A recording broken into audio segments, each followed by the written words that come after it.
नमस्कार दोस्तों। महाकुंभ का एक उद्देश्य है सनातनी एकता, और वो हमें देखने को मिल रहा है।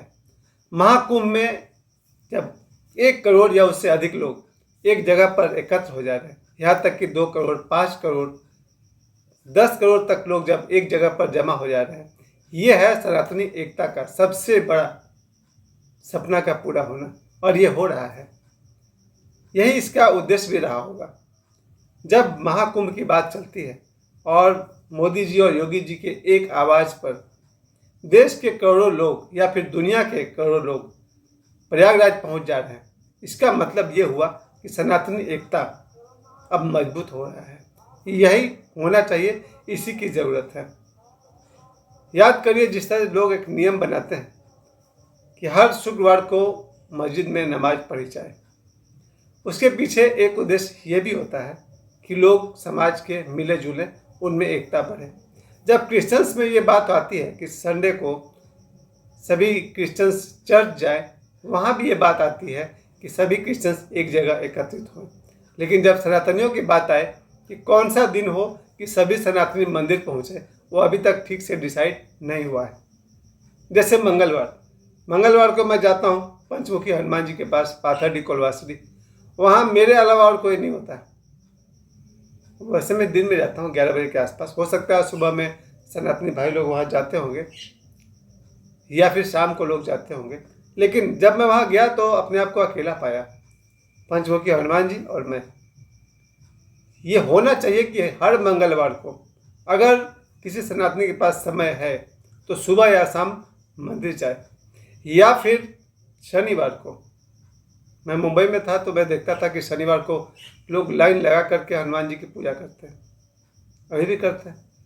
तो शनिवार ऐसा दिन होना चाहिए जब सभी सनातनी मंदिर में जाएं, खासकर हनुमान जी के मंदिर में जाएं और अपने शनि ग्रह के लिए थोड़ी शांति प्रार्थना करें। या फिर कोई ना कोई एक दिन सप्ताह में होना चाहिए जब सभी सनातनी मंदिर में इकट्ठे हों, लोग मिले, लोगों में एकता बढ़े। और कमाल तो तब हो गया जब मोदी जी के एक आवाज़ देने पर, 2020 की बात है, मोदी जी की एक आवाज़ देने पर पूरे देश में लोगों ने थालियों को बजाया था। उसका और कोई उद्देश्य हो या ना हो, सभी सनातनी एक हों, ये जरूर था। सनातनी बिखरे पड़े हैं 1000 वर्षों से। तो यही देश महाकुंभ जब लगता था, कुंभ में देवरा बाबा का कैंप लगता था, बड़े बड़े साधु संत आते थे। आज वही महाकुंभ में जब मोदी जी और योगी जी ने आवाज़ दिया और ये बात लोगों को बताई, ये 144 वर्ष के बाद ये मुहूर्त आया है।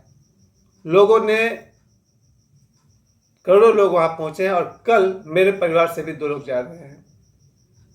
बड़े गर्व की बात है कि आज सनातनी एक हो रहे हैं। ज़रा सोचिए, अगर एक ही जगह पर करोड़ों सनातनी इकट्ठे हो जा रहे हैं, ये कितनी बड़ी बात है, बड़े गौरव की बात है, बड़ी खुशी की बात है।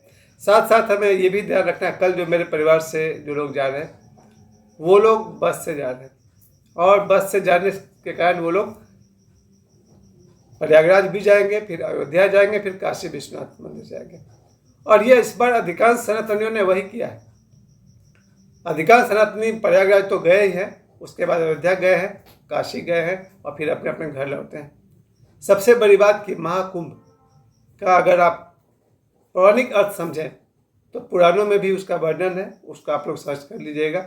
अभी तो मैं यही कहूँगा कि जब आप दिखाते हैं कि गंगा, जमुना, सरस्वती 3 नदियाँ आकर मिलती है और फिर उसमें से 2 दिखाई पड़ती, तो कुंभ में, खासकर प्रयागराज में, इसका आध्यात्मिक अर्थ जो लोग मेडिटेशन करते हैं, ओशो ने हमें बताया कि ईरा और पिंगला, ये जो 2 श्वास हैं, बाईं नाड़ी और ये दाहिना नाड़ी, बाएं सांस को ईरा कहा गया, दाहिना सांस को पिंगला कहा गया, और तीसरा जो दिखाई नहीं पड़ता वो है सुषुम्ना। तो ये इन तीनों का मेल ही संगम है। और उसको कहते हैं तुम्हारे शरीर में हर पल महाप्रयाग यानी कि प्रयागराज चल रहा है, तुम्हारा शरीर ही प्रयागराज है और महाकुंभ चल रहा है। ये भी एक प्रतीक में समझाने की कोशिश है कि हर सनातनी या फिर सारा मानव जहाँ कहीं भी है, अपने श्वासों को, अगर श्वास के विज्ञान को जानता है तो कुंभ उसके शरीर में हो ही रहा है। वैसे भी आपने कुंभक योग का नाम सुना होगा।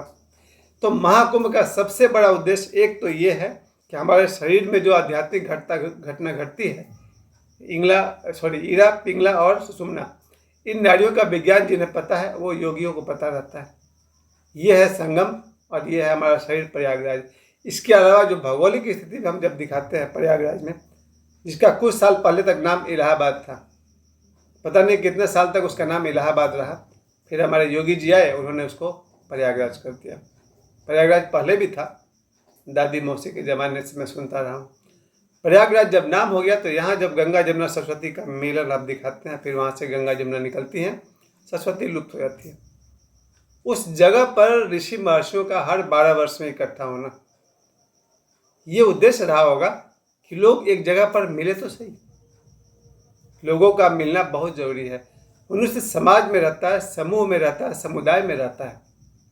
ये ऋषि मुनियों का, जिन ऋषि मुनियों ने कुंभ को स्टार्ट किया होगा, शुरू किया होगा, उनका ये उद्देश्य रहा होगा कि पूरे भारत से सनातनी यहाँ आए, एक जगह पर आए और उनमें एकता बढ़े।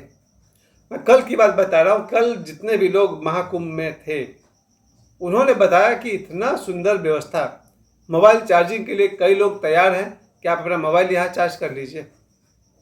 कहीं कहीं लोग अलाव लगाए हुए हैं कि आप अपना आग ताप लीजिए।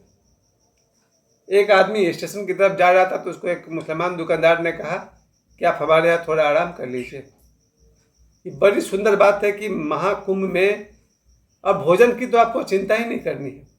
महाकुंभ में जगह जगह पर ऐसे ऐसे लोग खड़े हैं जो तीर्थ यात्रियों को भोजन कराने को तत्पर हैं, तैयार हैं।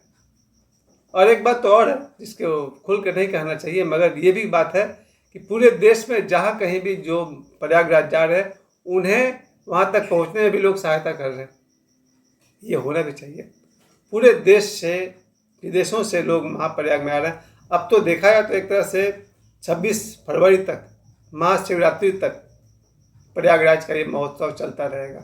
कल मेरे परिवार से 2 लोग जा रहे हैं जो बस से जाएंगे। जैसा मैंने बताया कि अयोध्या भी जाएंगे, काशी भी जाएंगे और प्रयागराज भी जाएंगे। अब मेरा अपना अभी पिछले 2-3 महीनों से और 1 साल से भी ब्लड प्रेशर का थोड़ा प्रॉब्लम हो जाता है, और कहीं भी 160 पार कर जाता है ना, ज़्यादा हो जाता है, और गैस बनने लग जाता है पेट में, तो लगता है अब चक्कर आएगा कि क्या होगा, क्योंकि उम्र भी अब 52 साल हो गई। 1 सप्ताह बाद अपने आप को हम 53 कहलाने वाले हैं, यानी 51 पॉइंट कुछ चल रहा। 3 मार्च को 52 साल के हो जाएंगे और 4 मार्च से अपने आप को 53 वाले कहलाने लगेंगे। तो उम्र भी ऐसी है कि अब मैं अकेले कहीं आसानी से जा नहीं सकता हूँ।